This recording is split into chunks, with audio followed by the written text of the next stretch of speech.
Alright, so we're going to be talking some Nigerian women's football in this one.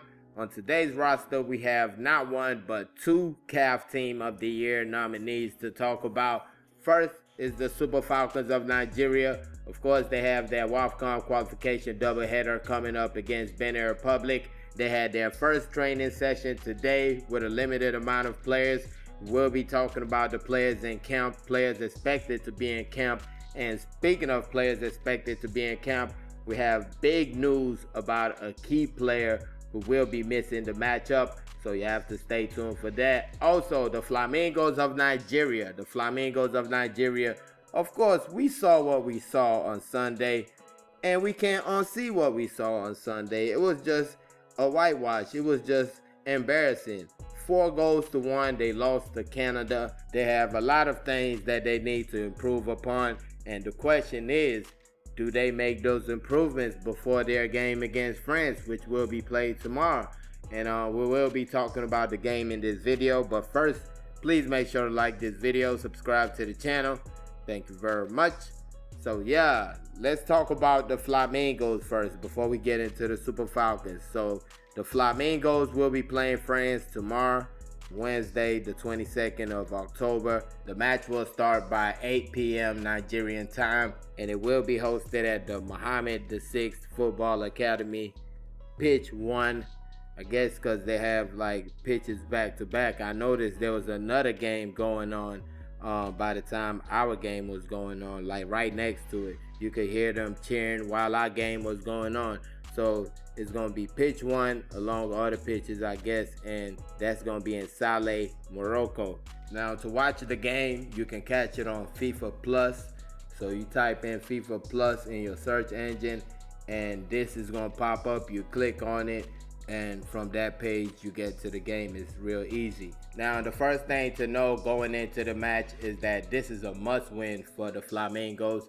If they draw or lose this match, they're pretty much out of the competition, because if France gets a draw, then another draw against Canada will put them on 5 points, and the most we will be able to get is 4 points if we get a win in our final match. So I think this is a must win right here, and we just have to come with our best. For me, when you look at the last game, it just comes down to selection, and it comes down to coaching to me. That's why I'm so scared going into this game right here, because I don't know what can be done. I feel like we did not find an adequate replacement for Christina Uzoma, and I don't understand why I'm seeing her with the under-20s when she was in the qualifiers for the under-17s.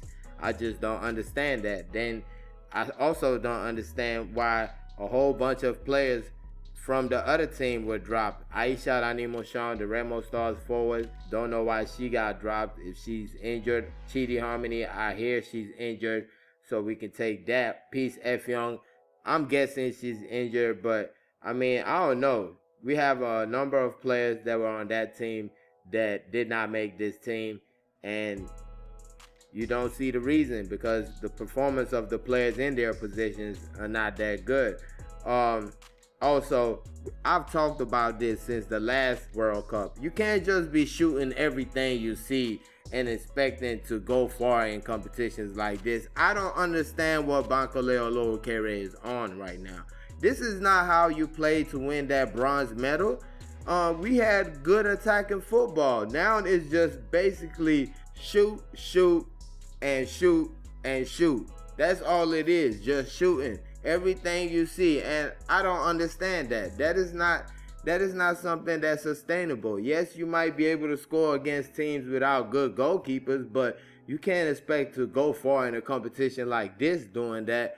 So, I mean, it was just disappointing to see once again that they came with that let's just shoot from afar tactic. And when you talk about the key player of this team, of course, the captain of the side, Shakira Moshood, I'm not seeing her as a midfielder, especially from what I'm seeing in this competition. I would rather see her up top. You could play her on the wing, or you could play her as the number 9, because I don't see much in any of those departments from what I watched in the game. So I don't know how they can get the job done. The coach will have to really look in the mirror and come up with something. he would have to really come up with something. Not saying it can't be done. It can. I mean, this is a coach that won a bronze medal at this very competition, so I'm not putting it past him. But he would have to dig deep. The whole team will have to dig deep to get this result. I felt like Canada was a really good team. I didn't think they were that good at first, but when you look at their size, you look at how they played, they were a really good team. We held them up for a half, a little, maybe like 60 minutes. We held them up, then we fell apart. So I'm not saying that we're just terrible, but I just don't feel we can keep going the way we did. I think that's not sustainable. I think when you play against those top sides like Canada, you get found out. That's just my thought on that. But moving on to the Super Falcons of Nigeria, they have, like I said, those two matchups, those two World Cup qualification matchups. The first one will be played this Friday, the 24th of October, and it will be played in Lomé, Togo. Now, the second leg will be played at the MKO Abiola Sports Complex in Abeokuta, and it will be on Tuesday, the 28th of October. Now, the team is currently in Togo right now. They've had a training session. These were the players involved in it. You got Blessing Ilya-Vader, Falashade Jamilusi, Miracle Usani, Joel Manwat, striker based in Denmark, Angelina Bechi, Rivers Angels goalkeeper, Taiwa Falabi, Rivers Angels midfielder, and Kafayat Mafishere, Edo Queens midfielder. After they get on, Asisato Shwala, as you see right there, was the final player that got on the bus. And those are all the players that were in training. And if I'm not mistaken, these were the players that came in from Nigeria. I think the other players in camp came in like straight to Togo, where they are right now.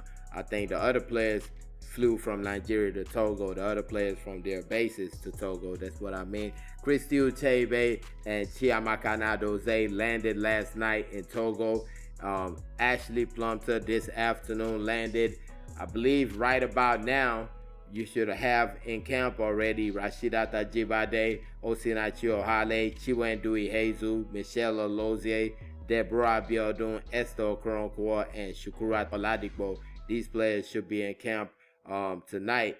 Then, when it comes to the player that is not going to be with the team, Jennifer Echegini, y'all. Jennifer Echegini will not be part of these two matchups because she is injured, according to the Nigerian Football Federation. By the way, all the information I've been giving you is from the Nigerian Football Federation. I ain't make it up or find it out by myself.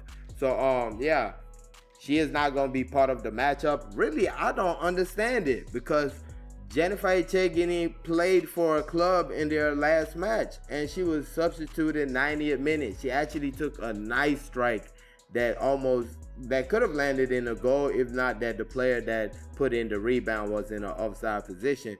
But she ended the game with that, walked off, kind of jogged off the pitch. So I don't know what could be wrong, but according to the NFF, she's injured and she will not be part of the matchup against Benin Republic.